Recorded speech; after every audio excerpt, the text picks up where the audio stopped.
Hallelujah. जय मसीह की। Praise the Lord. परमेश्वर का धन्यवाद हो आज के दिन के लिए कि परमेश्वर ने ये समय हमें दिया कि हम परमेश्वर के वचन को पढ़ सकें। आइए हम प्रार्थना करें। सर्वशक्तिमान पिता परमेश्वर, आज के दिन के लिए धन्यवाद करते हैं प्रभु, जो आपने हमें दिया मेरे परमेश्वर, ताकि तेरे वचन के द्वारा हम तेरी सच्चाई को जान सके प्रभु, क्योंकि तेरे वचन के बिना हम कुछ भी नहीं। तेरे वचन में लिखा है परमेश्वर, मेरा ज्ञान न होने के कारण मेरी प्रजा नाश हो रही है। प्रभु तेरे वचन का ज्ञान जरूरी है परमेश्वर। आज के वचन के द्वारा सुनने वाले को, पढ़ने वाले को और उस पर चलने वालों को आशीष दे मेरे परमेश्वर, क्योंकि प्रकाशित वाक्य में लिखा, जिस भविष्यवाणी की पुस्तक को पढ़ता, सुनता और इस पर चलता है वो निश्चय ही आशीष पाएगा और वो धन्य होगा। धन्यवाद परमेश्वर सब बातों के लिए। प्रभु यीशु के नाम में मांगते हैं, आमीन। हालेलुया। जैसा कि पिछले दिनों में प्रकाशित वाक्य की पुस्तक से हमने पढ़ा और हमने देखा कि किस प्रकार से प्रथम पुनरुत्थान के भागी होंगे वो लोग, और वो लोग धन्य कहलाए जाएंगे। हालेलुया। और आप जानते हैं कि हम अंत के समय में जीवन जी रहे हैं और आपको वचन की नॉलेज, वचन की समझ होनी जरूरी है। वो वचन नहीं जो आप अपने तरीके से समझते हैं, बल्कि वो वचन जो परमेश्वर आपको समझाना और परमेश्वर आपको बताना चाहते हैं। हालेलुया। इसलिए जब परमेश्वर के दास पौलुस ने कहा कि जब मैं तुम्हारे पास आया तो मैं ज्ञान की लुभावने वाली बातों के साथ तुम्हारे पास नहीं आया, परंतु मैं सामर्थ के प्रमाणों के साथ तुम्हारे पास आया। हालेलुया। आइए हम एक वचन को पढ़ेंगे, प्रकाशित वाक्य की पुस्तक, उसका 2 अध्याय। आज हम इस वचन के ऊपर मनन करेंगे। लिखा है कि इफिसुस की कलीसिया के दूत को यह लिख, जो अपने दाहिने हाथ में 7 तारे लिए है और वह जो 7 स्वर्ण दीपदानों के मध्य चलता फिरता है, वह यह कहता है, मैं तेरे कार्यों, परिश्रम और धैर्य को जानता हूँ, और यह भी कि तू दुष्ट लोगों को सह नहीं सकता, और जो अपने आप को प्रेरित कहते हैं पर है ही नहीं, तूने उन्हें परखा और झूठा पाया। तुझ में धैर्य है और तू मेरे नाम के कारण दुख उठाते उठाते थका नहीं। पर मुझे तेरे विरुद्ध यह कहना है कि तूने अपना पहला सा प्रेम छोड़ दिया। इसलिए स्मरण कर कि तू कहाँ से गिरा है और मन फिरा और पहले के समान कार्य कर, अन्यथा मैं तेरे पास आता हूँ, और यदि तू मन न फिराए तो तेरे दीपदान को उसके स्थान से मैं हटा दूंगा।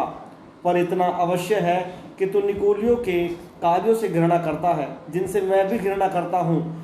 जिसके कान हो वह सुन ले कि आत्मा कलीसियाओं से क्या कहता है। जो जय पाए उसे मैं जीवन के वृक्ष में से जो परमेश्वर के स्वर्ग में है खाने को दूंगा। सब बोलो आमीन।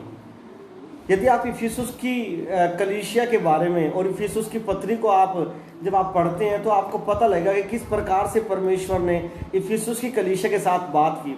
अगर आप इस इफिसुस के बारे में आप देखते हैं, जो 2 अध्याय और उसकी 1 आयत में लिखा है परमेश्वर का वचन, तो इफिसुस जो है वो एशिया माइनर में, यानी कि आसिया का एक बहुत बड़ा वाणिज्यिक व्यापारिक केंद्र था, जो स्मुरना से लगभग 50 मील दक्षिण में अजेजियन समुद्र के तट पर और केस्टर नदी के मुहाने पर यह बसा हुआ था। जब आप इफिसुस की कलीसिया के बारे में देखते हैं तो यह अपने आप में एक बहुत बड़ा एक इतिहास है इसका। ये एशिया माइनर में, जो आसिया जिसको कहा जाता है, और अगर आप देखोगे तुर्किस्तान को, टर्की को, तो वहाँ पर ये उस जगह पर, एक जगह पर ये बसा हुआ था स्मुरना से लगभग 50 मील दक्षिण में। जो प्रभु यीशु ने स्मुरना की कलीसिया को भी एक पत्री लिखी, उसके बारे में हम आगे पढ़ेंगे। और ये केस्टर नदी के बिल्कुल मुहाने पर उसके सामने था, और यह है अर्तिमिस यानी कि डायना के महान मंदिर के लिए प्राचीन जगत के आश्चर्यों में से एक था। यदि आप प्रेरित काम की पुस्तक उसका 19 उसका 27 को अगर आप देखोगे तो अर्तिमिस एक ऐसी वहाँ के लोगों की परंपरा और देवी को जाना करते थे लोग और उसको पूजते थे, और ये उसी जगह की बात है इफिसुस की। ये इफिसुस में ही वो अर्तिमिस का मंदिर था। और प्रकाशित वाक्य 2 के 5 को जब आप देखते हैं तो अब अगर आप इस जगह को देखोगे तो ये पूरा खंडर है और यह तुर्किस्तान गांव का एक निवास स्थान बताया जाता है। अगर आप तुर्किस्तान में जाओगे तो इफिसुस जो है ये वहाँ का एक गांव है, एक जगह है, और वहाँ पर एक कलीसिया परमेश्वर ने स्थापित की थी अपने दासों के द्वारा, और उसी की कलीसिया को ये पत्र लिखा गया। और कलीसिया के जो पासबान है, यदि आप परमेश्वर के वचन को पढ़ोगे तो जो परमेश्वर का वचन अगर आप देखते हो तो उसमें लिखा गया एंजलोस, यानी कि दूत, जो एक अपने आप में एक ऐसा शब्द है। अगर आप यूनानी में देखते हो तो एंजलोस, और उसके दूत को ये पत्र लिखा गया, उस कलीसिया को ये पत्र लिखा गया, क्योंकि परमेश्वर ने कहा कि उसके दूत को ये पत्र लिख। और परमेश्वर जो उन 7 तारों के बीच में फिरता है, हालेलुया। तो आप देखोगे, अगर आप इस वचन को अगर आप ध्यान से पढ़ोगे तो परमेश्वर ने क्यों 7 कलीसियाओं को ये वचन लिखे, और पहली कलीसिया इफिसुस की कलीसिया है। अगर आप देखोगे तो लिखा है कि वह ये कहता है, इस बात को चित्रित करता है कि मसीह का स्थान कलीसिया और सेवकाई में सबसे ऊंचे स्थान पर है। उसने कहा कि दूत को ये लिख जो अपने दाहिने हाथ में 7 तारे लिए है, और वह जो 7 स्वर्ण दीपदानों के मध्य चलता फिरता है, वह यह कहता है। इसका अर्थ यह है कि कलीसिया में सर्वोपरि परमेश्वर है, प्रभु यीशु मसीह है। एक परमेश्वर का दास कलीसिया में सर्वोपरि नहीं है, एक कलीसिया का जन सर्वोपरि नहीं है, या कलीसिया में जो भी लोग हैं, एल्डर है, वो सर्वोपरि नहीं है। उस कलीसिया का जो सिर है, उस कलीसिया का जो सर्वोपरि जो एक मालिक है, वो यीशु मसीह है। और उसने कहा कि वह यह कहता है, जो उनके बीच में चलता फिरता है। इसका अर्थ यह है कि सबसे मुख्य जो है वो प्रभु यीशु मसीह कलीसिया में है। और अगर आप इफिसुस की कलीसिया को देखोगे तो 7 तथ्य, 7 बातें प्रभु यीशु ने कलीसिया के बारे में कही। अगर आप पहली चीज को देखोगे तो प्रशंसा की 10 बातें प्रभु ने कही। अगर आप वचन को पढ़ोगे, प्रशंसा की एक बिंदु भी प्रभु ने किया, प्रशंसा भी की। प्रभु ने कहा कि मैं तेरे अच्छे कामों को जानता हूं, पर मुझे तेरे विरुद्ध कुछ कहना है। तो एक क्वेश्चन भी, एक सवाल भी उस कलीसिया के बारे में प्रभु ने कहा और प्रशंसा की बातें की। और तीसरे अगर आप देखोगे भाग को तो लिखा है कि उन्होंने अपना पहला सा प्रेम छोड़ दिया था। प्रभु ने एक सवाल किया कि तुमने अपना पहला सा प्रेम छोड़ दिया था। और अगर चौथा भाग अगर आप देखोगे तो अगर बाइबल को आप ध्यान से पढ़ो तो पश्चाताप करने, मन फिराने और पहले जैसे कार्य करने की प्रशंसा की थी कि वे परमेश्वर में पुनः मजबूत किए जाएं उसके प्रथम प्रेम में। परमेश्वर ही कहता है कि तुम मुझसे प्रेम करते हो, तुमने मेरे लिए दुख उठाए, बहुत सारी उनके लिए बातें की, लेकिन फिर ये क्वेश्चन भी किया कि पर तुमने अपना पहला सा प्रेम, यानी कि वो कलीसिया इफिसुस की प्रभु यीशु मसीह से प्रेम करती थी, दुखों में, परेशानियों में, समस्याओं में। और वो इस बात के लिए उनकी तारीफ करता है परमेश्वर के तुमने अपना पहला सा प्रेम छोड़ दिया है। और अगर आप 5वें भाग को आप देखोगे, यदि वे ऐसा नहीं करेंगे तो उन्हें हटा दिया जाएगा। हालेलुया। यदि वो अपने प्रेम में बने नहीं रहेंगे, पहला सा प्रेम अगर वो फिर से नहीं लाएंगे, तो लिखा है कि उनको उस स्थान से, जो उनको पद, जो उनको गरिमा, जो उनको पोजीशन दी है परमेश्वर ने उनके सेवकाई के कारण, उनके परमेश्वर में चलने के कारण, तो अगर वो पहला सा प्रेम दोबारा नहीं करेंगे, पश्चाताप नहीं करेंगे, तो वो पद, वो जगह उनकी हटा दी जाएगी। और अगर आप 6वें भाग में देखोगे तो ये लिखा है कि यदि शर्तों को नहीं माना गया तो संपूर्ण कलीसिया नाश कर दी जाएगी। अगर आप पढ़ते हो तो लिखा है कि तुम्हें उस स्थान से हटा दिया जाएगा, यानी कि तुम्हें नाश कर दिया जाएगा अगर तुम पहले के समान प्रेम ना करो।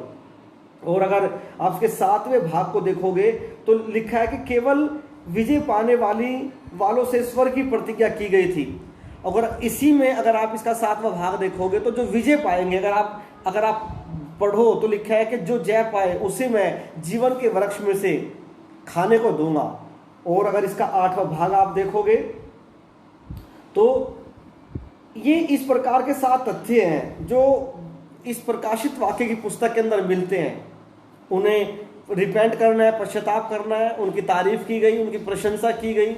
उनको ये कहा गया कि प्रतिज्ञा केवल उनके लिए है जो परमेश्वर की आज्ञाओं को मानेंगे। और उनको ये भी कहा गया कि अगर तुम पहला सा प्रेम नहीं करते तो मैं तुम्हें तुम्हारे स्थान से हटा दूंगा। और उनको ये भी कहा गया कि तुम्हें पुनः फिर से मजबूत होना है, प्रतिष्ठित होना है और फिर से उस आदर को, उस मुकाम को हासिल करना है जो तुम पहले वो तुम्हारे साथ जुड़ा हुआ था। आप याद रखो, बाइबल में केवल विश्वास करना और बपतिस्मा लेना और चर्च आना काफ़ी नहीं है, बल्कि बाइबल के अनुसार अपने जीवन को जीना काफ़ी है। और प्रकाशित वाक्य 2 अध्याय उसके 10 आयत के अंदर लिखा है कि जो अपनी आखिरी सांस देने तक विश्वास योग्य रहेगा उसे जीवन का मुकुट दिया जाएगा। इसलिए चर्च को ये समझना है कि यदि आपके दादे परदादे, आपके माता पिता विश्वास में हैं, तो इसका मतलब ये नहीं है कि आपका उद्धार हो जाएगा। हालेलुया। लेकिन ये दूसरी चीज है, आपको आगे आपको समझना है प्रकाशित वाक्य को। और अगर आप प्रकाशित वाक्य को देखोगे, दूसरी भविष्यवाणी 2:5 में पूरी हुई। अगर आप 2:5 को अगर आप देखोगे तो लिखा है, इसलिए स्मरण कर तू कहां से गिरा और मन फिरा और पहले के समान कार्य कर, अन्यथा मैं तेरे पास आता हूं और यदि तू मन न फिराए तो तेरे दीपदान को मैं उसके स्थान से हटा दूंगा। प्रकाशित वाक्य में दीपदान का जिक्र हुआ, तो ये दूसरी भविष्यवाणी पूरी हुई है इसी पुस्तक के अंदर। और यदि आप देखेंगे कि कलीसियाओं से जो निष्कासन है, कलीसियाओं से जो दूर करना है, कलीसियाओं से जो हटाना है, वो भी इस बारे में बताया गया। और हटा देने का जो यूनानी शब्द है वो कीनियो है। किसी स्थान से किसी व्यक्ति को हटा देना, कीनियो। और कीनियो को मतलब है हटा देना या दूर कर देना या अस्थिर करना। अगर आप मत्ती 27:39 में देखोगे तो प्रभु यीशु मसीह को उसके चेलों से अलग कर दिया गया। हालेलुया।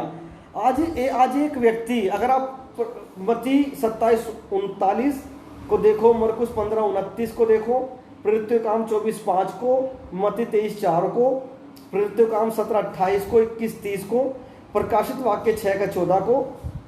और जब आप इन आयतों को पढ़ते हो तो लिखा है कि यीशु मसीह को अलग कर दिया गया, यीशु मसीह को अलग कर दिया गया उनके चेलों से। हालेलुया। आप एक चीज नोट करो, जब तक आप अलग नहीं होते, जब तक आप अलग जीवन नहीं जीते, जब तक आप डिफरेंट जीवन नहीं जीते,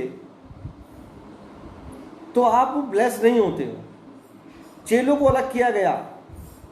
आप जब परमेश्वर के रास्ते पर चलते हैं तो आपको अलग किया जाता है, हटा दिया जाता है।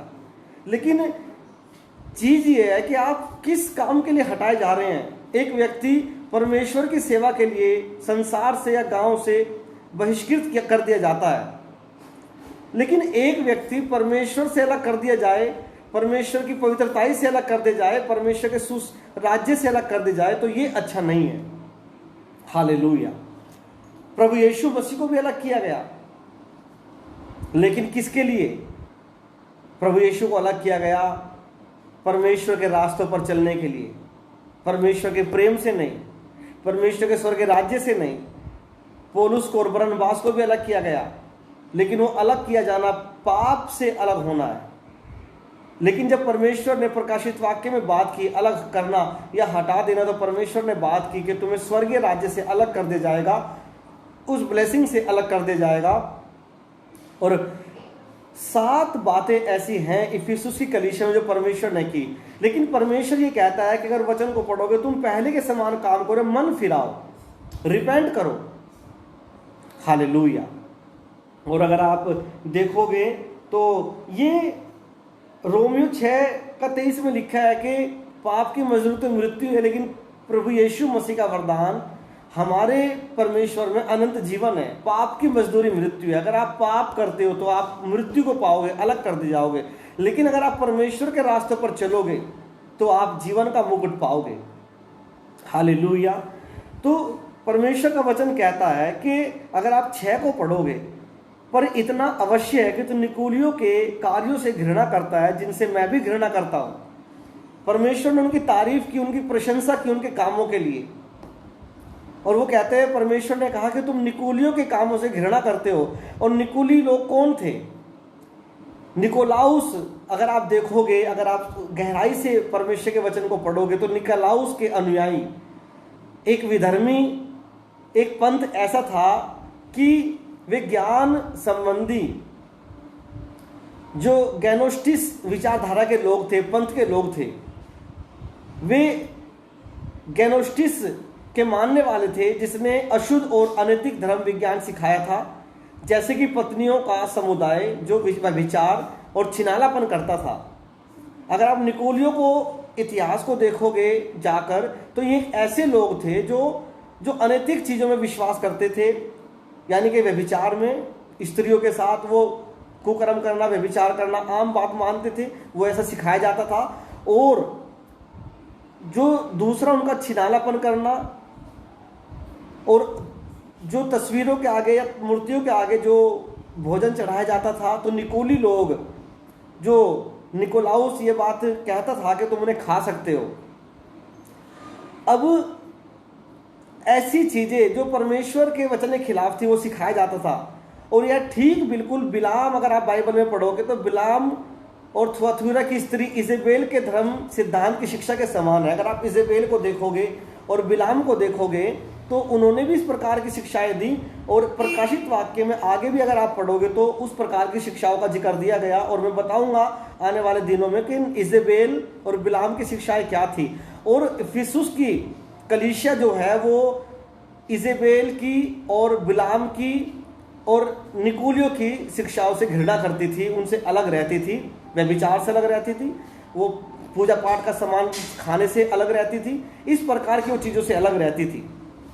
और परमेश्वर का वचन लिखा है कि प्रकाशित वाक्य में कि तीसरी जो भविष्यवाणी प्रोफेसी की गई, तो 2 के 7 में लिखा है कि उनको बताया गया कि तुम जीवन का वृक्ष पाओगे, वो जीवन जल का तुम्हें पानी पीने को मिलेगा और तुम्हें स्वर्गीय जीवन मिलेगा। अगर आप इसका 2 का 7, 17, लूका 22 का 16 और 18 और 30 को अगर आप पढ़ोगे तो परमेश्वर ने कलीसिया को यह बात बोली कि तुम्हें जीवन के वृक्ष में से खाने को दिया जाएगा। इफिसुसी कलीसिया को बोला गया मन फिराओ, उनकी प्रशंसा भी की गई, तारीफ भी की गई। अगर आप स्वर्ग लोक की बातों को देखोगे तो स्वर्ग लोक एक ऐसी जगह, अगर आप देखें लूका 16 का 22 को, परमेश्वर के वचन को, तो वहां पर स्वर्ग लोक के बारे में जिक्र किया गया, बताया गया कि स्वर्ग लोक यानी कि जहां पर अब्राहम था और जहां पर लाजर मरने के बाद गया, वो स्वर्ग लोक है। वहां पर वो जीवन का वृक्ष लगा है, वहां पर वो आशीष है, वो ब्लेसिंग है जो परमेश्वर ने अपने लोगों को देनी है। और लाजर को दी गई, अब्राहम को दी गई, और परमेश्वर कहता है कि तुम्हें भी वो बरकत और वो आशीष दी जाएगी। हालेलुया। जो जय पाए मैं उसे जीवन के वृक्ष में से खाने को दूंगा उस स्वर्ग लोक में। हालेलुया। लेकिन अब आपको समझना और देखना यह है कि परमेश्वर ये कहता है कि मन फिराओ, रिपेंट करो। हालेलुया। अगर आप एक वचन को मेरे साथ पढ़ोगे, एक वचन मैं आपके लिए पढ़ता हूं, आपको समझना है इन वचनों को। रिपेंट करना या मन फिराना जरूरी है। यदि आप यूहन्ना के प्रचार की शुरुआत को देखोगे तो यूहन्ना ने कहा मन फिराओ, और अगर प्रभु यीशु मसीह की आप शुरुआत को देखोगे तो उसमें भी बताया गया मन फिराओ। जो चेलों ने प्रचार किया उन्होंने भी बोला मन फिराओ, और इफिसुस की कलीसिया को भी बोला गया कि मन फिराओ, पहले के समान काम करो। हालेलुया। यदि एक व्यक्ति, एक विश्वासी अपने गुनाहों से और अपने पापों से मन नहीं फिराता, चाहे तो वो अन्य जाति व्यक्ति है जो परमेश्वर को नहीं जानता, उसे मन फिराकर परमेश्वर के पास आने की जरूरत है। और यदि एक विश्वासी है जिसने अपना पहला सा प्रेम छोड़ दिया है, उसे भी मन फिराने की जरूरत है। और अगर आप पूरी बाइबल में देखोगे तो मन फिराओ को जो है अलग अलग जगहों पर अलग अलग तरीके से इस्तेमाल किया गया, और 4 जगहों पर मन फिराओ को अलग अलग भाषाओं में इस्तेमाल किया गया। हालेलुया। और मन फिराना जरूरी है, मन फिराना बहुत जरूरी है। अगर आप मत्ती की पुस्तक उसका 3 का 2 में अगर आप पढ़ोगे, जब प्रभु के चेले ने, प्रभु के दास ने, यूहन्ना ने कहा मन फिराओ, तो उसका जो यूनानी शब्द है वो मेटोन है, और मेटोन का मतलब है मलाल करना या दुखी होना। एक व्यक्ति अगर अपनी गलतियों का मलाल नहीं करता है या उनके प्रति दुखी नहीं होता है कि जो मैं कर रहा हूं ये परमेश्वर के विरुद्ध है, परमेश्वर के खिलाफ है, तो वो कभी ब्लेस नहीं हो सकता, वो कभी परमेश्वर से बरकत को, आशीष को नहीं पा सकता। और अगर आप अलग अलग जगहों पर इनको पढ़ोगे तो मन फिराने का मतलब ये भी है कि आप मन फिराने के बाद केयर करते हैं अपनी मन फिराने का मतलब ये नहीं कि ठीक है जी मैंने मन फिरा लिया, मैंने पश्चाताप कर लिया, लेकिन उसके बाद क्या? आप उसके बाद आप केयर करते हैं, अपनी देखभाल करते हैं, आप अपनी लाइफ का ध्यान रखते हैं। पहले के समान आप काम नहीं करते जो आप पाप में रहकर करते थे या आप परमेश्वर से दूर रहते थे। हालेलुया। रिपेंट करना, मन फिराना, अगर आप इसको देखोगे तो इसका मतलब ठंडी सांस लेना या पछताना भी है। जब आपको लगता है कि नहीं मैं खतरे में हूँ, और जब आप मन फिराते हैं, पश्चाताप करते हैं, माफ़ी मांग लेते हैं। सपोज दैट यदि आप जज के पास है और आपने गलती की और आप जज के सामने पेश किए गए और आपने जज के सामने जाकर माफ़ी मांग ली, तौबा कर लिया, पश्चाताप कर लिया और मन फिरा लिया और आपको माफ़ कर दिया गया, तो आप जैसे ही आपके लिए निर्णय आता है जज की तरफ से कि आपको माफ़ कर दिया गया है, आप अपने घर जा सकते हो, तो इसका आप एक ठंडी सांस लेते हैं, आप एक पीस में, एक रेस्ट में जाते हैं और आप मन फिराओ। केवल इफिसुस की कलीसिया को परमेश्वर ने कितनी बातें हैं जो उसकी तारीफ के लिए और उसकी इज्जत के लिए, उसको ऊंचा करने के लिए कही, लेकिन प्रभु ने यह कहा कि पर मुझे तुम्हारे विरुद्ध कुछ कहना है कि तुमने अपना पहला सा प्रेम छोड़ दिया है। हालेलुया। आज यदि आप परमेश्वर के वचन को सुन रहे हैं मेरे साथ, आज आपको आज ये देखना है कि क्या मैं रियल में प्रभु यीशु मसीह से प्यार करता हूँ। कहीं ऐसा तो नहीं कि जैसा पहले मैं परमेश्वर से प्यार करता था, प्रभु की आज्ञाओं को मानता था, आज उसमें कमी आ गई है, घटी आ गई है, या मैंने परमेश्वर के वचनों को मानना बंद कर दिया है या उसमें कमी कर दी है। आप देखो, इफिसुस जो है एक ऐसे शहर में बसा हुआ, एक ऐसे जगह पर बसा हुआ, ये गांव है, ये एक जगह है जहां पर अर्तिमिस की डायना, जिसको बताया जाता है बाइबल के अनुसार, उसकी मूर्ति स्थापित थी। और अगर आप चेलों को देखोगे तो चेलों ने वहां पर प्रचार किया। अगर आप प्रत्येक काम की पुस्तक को पढ़ोगे तो वहां पर जो तस्वीरें बनाकर सुना बेचा करता था, उन्होंने बाकी लोगों को भरमाया, भड़काया कि अगर ये लोग ऐसा प्रचार करेंगे तो हमारा धंधा बंद हो जाएगा। और अर्तिमिस के बारे में ऐसे वो लोगों की मान्यता थी कि वो जो देवी है वो स्वर्ग से उतरी है, वो स्वर्ग से गिरी थी मूर्ति। और ऐसे स्थान पर इफिसुस की कलीसिया बनी थी परमेश्वर के दास के द्वारा, पौलुस के द्वारा। हालेलुया। लेकिन मसीह में आने के बाद, प्रभु में आने के बाद, कुछ समय तक चलने के बाद, आप देखो, अगर इस वचन को आप फिर से पढ़ो गहराई के साथ, तो लिखा है कि मैं तेरे कार्यों, परिश्रम और धैर्य को जानता हूं, और यह भी कि तू दुष्ट लोगों को सहन नहीं कर सकता, और जो अपने आप को प्रेरित कहते हैं पर वे हैं नहीं, तूने उनको परखा और झूठा पाया। यानी कि इफिसुस की कलीसिया इतने डीपली परमेश्वर के बारे में जानकारी रखती थी, वो जो झूठे प्रेरित होते थे, झूठे प्रोफेट होते थे, झूठे चंगा करने वाले, झूठे प्रचारक, झूठे परमेश्वर के नाम को बदनाम करने वाले, वो उनको परखने वाली कलीसिया थी। हालेलुया। वचन की डीपली नॉलेज रखने वाली कलीसिया, वचन को गहराई से जानने वाली कलीसिया, वचन के अंदर रहने वाली कलीसिया, एक ऐसे जगह पर जहां शैतान का बहुत बड़ा बोलबाला था, और वहां पर वो कलीसिया बसी थी। और परमेश्वर का दास कहता है कि वहां पर वो कलीसिया बसाई गई। अगर आप प्रेरित काम की पुस्तक को पढ़ोगे और जब आप प्रकाशित वाक्य को पढ़ते हो, तो प्रभु ने कहा कि तुम ऐसे लोग हो कि तुमने झूठे प्रोफेट्स को, झूठे प्रेरितों को परखा, जांचा, और उनको जांच परख कर अलग कर दिया अपने बीच में से। और तुम गलत लोगों को सहन नहीं कर सकते, दुष्टों को नहीं सह सकते तुम कलीसिया के बीच में, और तुझ में धैर्य है, और तू मेरे नाम के कारण दुख उठाते उठाते थका नहीं। अब देखो कितने इनके अंदर भलाइयां और अच्छाइयां परमेश्वर प्रकाशित वाक्य के अंदर कहता है। प्रियो, हो सकता है कि आप अच्छे काम भी करते हो सकता है आप परमेश्वर के लिए दुख भी उठाते हो सकता है कि आपने परमेश्वर के वचन को डीप पढ़ा हो, गहराई से जाना हो सकता है कि आप धैर्य रखते हो। लेकिन बात यह है कि परमेश्वर ने जो इफिसुस की कलीसिया को बोला कि तुमने अपना पहला सा प्रेम छोड़ दिया है। हालेलुया। पहला सा प्रेम। यदि आप लव को, अगर आप बाइबल के प्रेम को जो बाइबल में दिया गया, यदि आप अगापे जो यूनानी शब्द है, अगर आप उसको देखोगे तो प्रेम का मतलब है दिव्य प्रेम, अलौकिक प्रेम। और परमेश्वर ये नहीं चाहता कि एक विश्वासी जो प्रेम करे वो आम प्रेम करे, जो एक बेटा अपनी माँ से करता है, पति पत्नी से करते हैं आपस में, और तुम अपने पड़ोसियों के साथ करते हो, रिलेटिव के साथ करते हो। ये प्रेम संसार का प्रेम है, ये संसारिक प्रेम है। लेकिन जो अगापे, जो दिव्य प्रेम है, जो परमेश्वर चाहता है कि एक विश्वासी के अंदर होना चाहिए, वो अलौकिक प्रेम हो। फिर जब आप अलौकिक प्रेम किसी से करेंगे, आप कभी किसी की चुगली नहीं करेंगे, कभी किसी की निंदा नहीं करेंगे, आप हमेशा आत्माओं को बचाएंगे, सुसमाचार का प्रचार करेंगे, आप पवित्रताई में रहेंगे और आप शरीर के अनुसार प्रेम नहीं करेंगे परंतु आप आत्मा के अनुसार प्रेम करेंगे। और परमेश्वर ने कहा कि तुमने मुझसे अपना पहला सा प्रेम छोड़ दिया है। हालेलुया। आप आज आप कैसा प्रेम करते हैं परमेश्वर से? आज बहुत सारे लोग हैं वो ऐसा मानते हैं कि मेरे पिताजी मेरी माँ परमेश्वर को मानती है तो ठीक है जी, हम भी मानते हैं।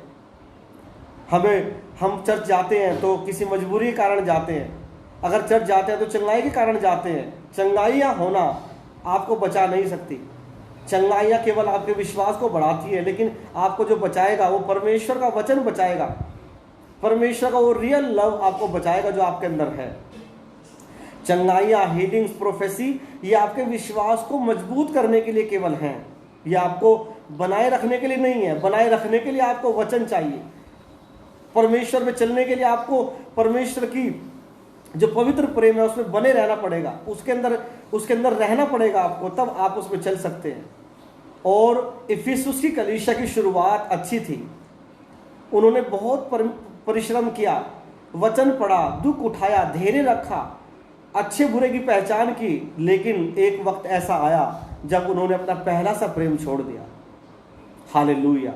और परमेश्वर अपने बच्चों को फिर से संदेश देना चाहता है, जैसे उन परमेश्वर ने कहा यूहन्ना के द्वारा ये पत्री इफिसुस की कलीसिया को भिजवाई कि तुमने अपना पहला सा प्रेम छोड़ दिया है, इसलिए मन फिराओ और स्मरण करो तुम कहाँ से गिरे हो, कहाँ तुम्हारे अंदर फर्क आया, कहाँ तुम्हारे अंदर चेंजिंग आई, कैसे तुम्हारे अंदर बदलाव आ गया। तुम तो ऐसे नहीं थे, तुम्हारे अंदर तो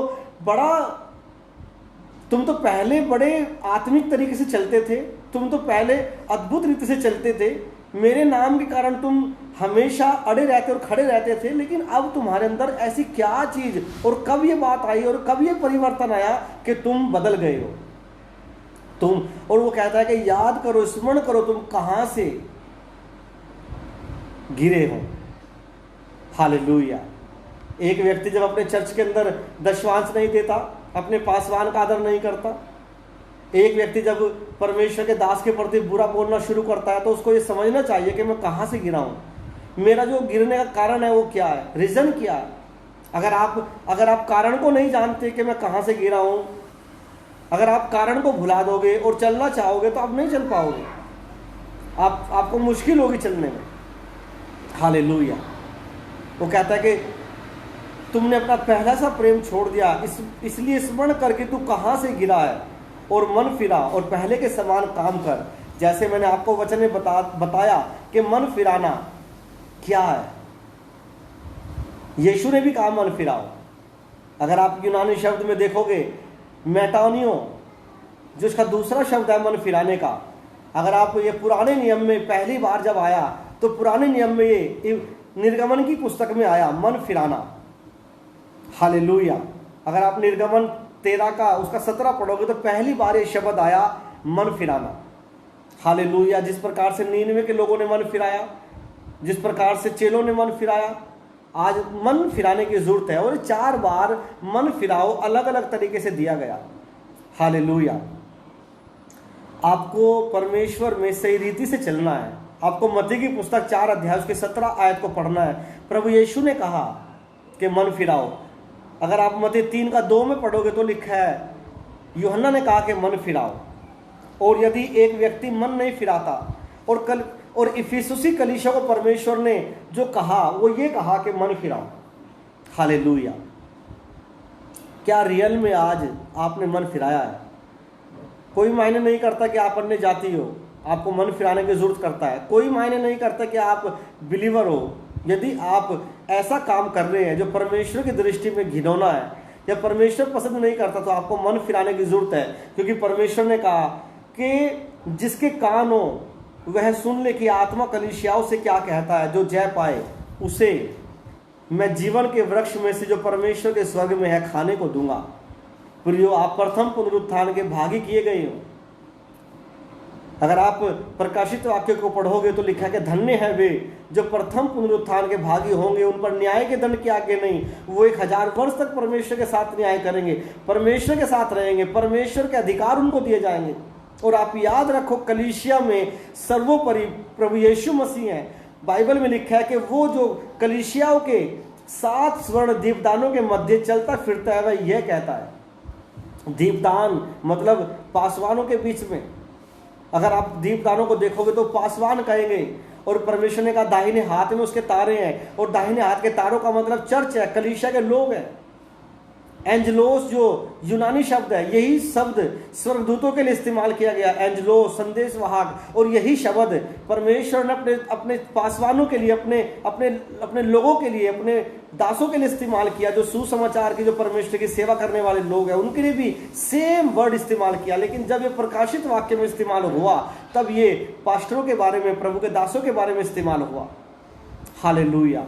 और इसीलिए एक पासवान के ऊपर भी सर्वोपरि परमेश्वर प्रभु यीशु मसीह है, और कलीसिया के ऊपर भी जो सर्वोपरि है वो प्रभु यीशु मसीह है। और वो लिखा है कि वो उनके बीच में चलता फिरता है। इसका अर्थ ये है कि कलीसिया का जो सिर है वो टोटल कुल मिलाकर यीशु मसीह है। हालेलुया।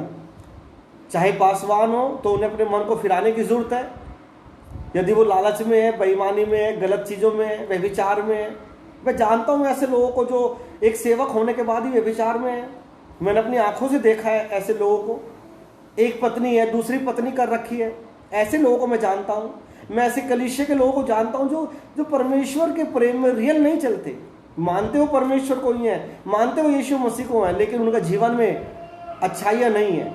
ऐसे पासवान मैंने देखा जेल में चले गए व्यभिचार के कारण, पाप के कारण। हालेलुया। और इसलिए इफिसुसी कलीसिया को परमेश्वर ने संदेश लिखा कि तुम मन फिराओ, तुम्हारे अंदर अच्छाइयां हैं, मैं उनकी तारीफ करता हूं, लेकिन मुझे तुम्हारे विरुद्ध ये कहना है, मुझे तुम्हारे खिलाफ ये कहना है। मैं तुम्हारे खिलाफ एक बात बोलना चाहता हूं कि तुमने अपना पहला सा प्रेम छोड़ दिया। हालेलुया। प्रियो, आओ हम परमेश्वर के पहले से प्रेम में आ जाएं। पहले से प्रेम में, रियल प्रेम में, अगापे प्रेम में, दिव्य प्रेम में, अलौकिक प्रेम में। वो प्रेम जो यीशु मसीह ने परमेश्वर से किया, वो प्रेम जो परमेश्वर के दास अब्राहम ने किया, वो प्रेम जो दाऊद ने किया, वो प्रेम जो पौलुस ने, पतरस ने, यूहन्ना ने किया, वो प्रेम जो परमेश्वर के पवित्र लोग परमेश्वर से करते हैं, उस प्रेम में आ जाए। और याद रखो, जब आप पहले से प्रेम में रहोगे, पवित्र प्रेम में रहोगे, परमेश्वर के उसकी सच्चाई में रहोगे, अंधे देखेंगे आपके द्वारा, लंगड़े चलेंगे, कोढ़ी शुद्ध होंगे, मुर्दे जिंदा होंगे, आप आत्माओं को बचाओगे अद्भुत रीति के साथ। हजारों, लाखों, करोड़ों लोगों को आप बचाने पाओगे। आप बदल पाओगे अपने देश को, आप बदल पाओगे अपने समाज को, अपने मोहल्ले गली को, नशों से लोगों को आजाद कर पाओगे, पीड़ाओं से आजाद कर पाओगे, दुखों से आजाद कर पाओगे, समस्याओं से आजाद कर पाओगे। आप बड़े काम करोगे परमेश्वर के, क्योंकि परमेश्वर अपने ऐसे लोगों को यूज करता है और चुनता है जो परमेश्वर को असली प्रेम करते हैं। Hallelujah, hallelujah. परमेश्वर आप सबको ब्लेस करे, आशीषित करे। और मैं आने वाले नेक्स्ट जो वचन में दूंगा वो आपको मैं स्मुरना की कलीसिया के बारे में आपको बताऊंगा। इसलिए आपने इफिसुसी कलीसिया के बारे में आज देखा। ये एशिया में बसी हुई कलीसिया थी, जो तुर्किस्तान जिसको आज कहा जाता है, और उस स्थान पर, उस जगह पर ये बसी हुई कलीसिया जो स्मुरना की कलीसिया से 50 मील की दूरी पर है। हालेलुया। और इसी इफिसुस के अंदर जो अर्तिमिस, अगर आप प्रेरितों काम की पुस्तक उसका पढ़ोगे 19 अध्याय, तो उसमें आपको मिल जाएगा। और आपको पढ़ना है घर जाकर इफिसुसी कलीसिया के बारे में, कि वहां पर कैसा अर्तिमिस का बड़ा भव्य मंदिर था और लोग उसकी पूजा करते थे, और वहीं पर यह कलीसिया की स्थापना हुई। और वो लोग कितना परमेश्वर से प्रेम करने लगे थे, लेकिन बाद में उन्होंने अपना पहला सा प्रेम छोड़ दिया था। इसीलिए परमेश्वर ने उनको ये संदेश दिया। प्रभु आप सबको ब्लेस करे, आपके परिवारों को ब्लेस करे, आपके घरानों को ब्लेस करे, और अपने पहले से प्रेम में आओ, रिपेंट करो, पश्चाताप करो, फिर से उसी दिव्य प्रेम में आ जाओ जो परमेश्वर कहता है मेटानियो। आप लिखा है टू थिंक डिफरेंटली, बिल्कुल अलग। आपको परमेश्वर में अलग होना है कुछ चीजों से। आपको प्रभु यीशु मसीह के साथ रहना है, परमेश्वर के दूतों के साथ रहना है, और आपको बड़े काम करने के लिए परमेश्वर ने बुलाया है। आप देखोगे आपके घर के कर्ज कैसे जा रहे हैं, आप देखोगे आपका फाइनेंशियली बरकतें कैसी आ रही हैं, आपके बिजनेस कैसे सेट हो रहे हैं, आप देखोगे आपकी चर्च कैसे बढ़ रही है, आप देखोगे आपका घराना कैसे बदल रहा है, आपके बच्चे कैसे बदल रहे हैं, आपके कर्ज कैसे जा रहे हैं, बीमारियां कैसे जा रही हैं आपकी, जब आप परमेश्वर के असली प्रेम में आप आओगे। क्योंकि बाइबल बताती है कि मेरे विश्वास करने वालों में चिन्ह होंगे। आप सोचो, विश्वास वो नहीं, विश्वास वो जो परमेश्वर कहना चाहता है, जो परमेश्वर बताता है।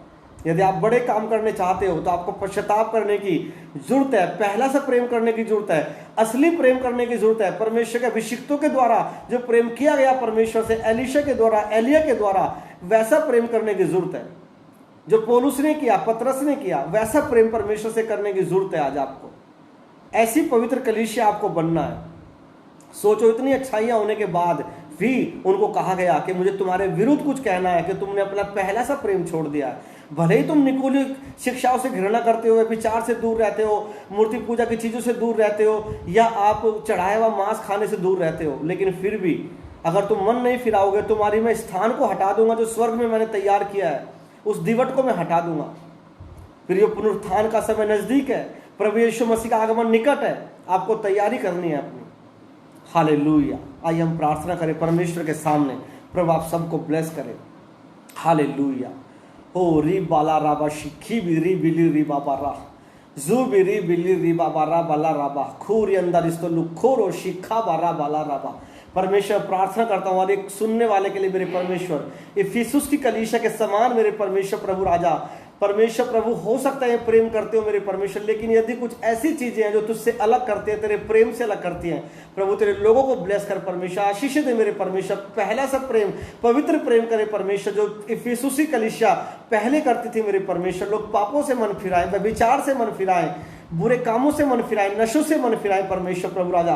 मैं प्रार्थना करता हूं मेरे परमेश्वर, अपने पुनरुत्थान की तैयारी करें मेरे परमेश्वर। यीशु का नाम लेकर परमेश्वर, उसके दास होने के नाते मैं बीमारों को चंगा करता हूं, बीमार चंगे हो जाएं परमेश्वर प्रभु, बीमारियां निकल जाएं, दुष्टात्माएं निकल जाएं परमेश्वर यीशु के नाम से। हड्डियों के रोग चंगे हो जाएं, आंखों के रोग चंगे हो जाएं मेरे परमेश्वर। प्रार्थना करता हूं पिता, दिमागी परिस्थितियां परमेश्वर खत्म हो जाए। मैं एक ऐसे भाई को देख रहा हूं जिसको माइंड में प्रॉब्लम है, दिमागी प्रॉब्लम है, यीशु के नाम से चंगा हो जाए in the name of Jesus. मैं कर्ज से आजाद करता हूं, कर्ज से, श्रापों से आजाद करता हूं, आपके बच्चों को ब्लेस करता हूं, घरानों को ब्लेस करता हूं।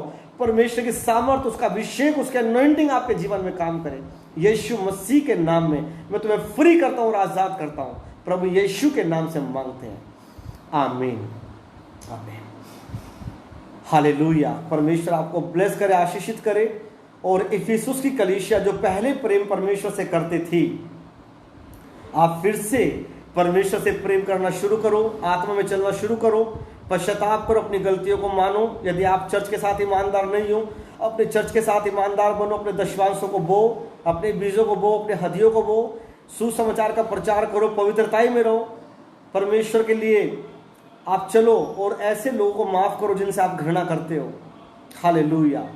जिनकी कलीसिया परमेश्वर की है, प्रभु आपको ब्लेस करे। और जैसे ही आप पश्चाताप करते हो और डिसीजन लेते हो, तो तुरंत स्वर्ग में कुछ होता है, आपके लिए स्वर्गदूत एक्टिवेट होते हैं, हेवन आपके लिए वर्क करना शुरू करता है जैसे ही आप डिसीजन लेते हैं। प्रभु आपको ब्लेस करे। परमेश्वर आप सबके साथ है। प्रभु आप सबको आशीष दे। फिर परमेश्वर के वचन में मिलेंगे हम जल्द, दूसरी कलीसिया के बारे में जानकारी लेने के लिए कि परमेश्वर ने उनसे क्या कहा। God bless you. प्रभु आप सबको ब्लेस करें, आमीन।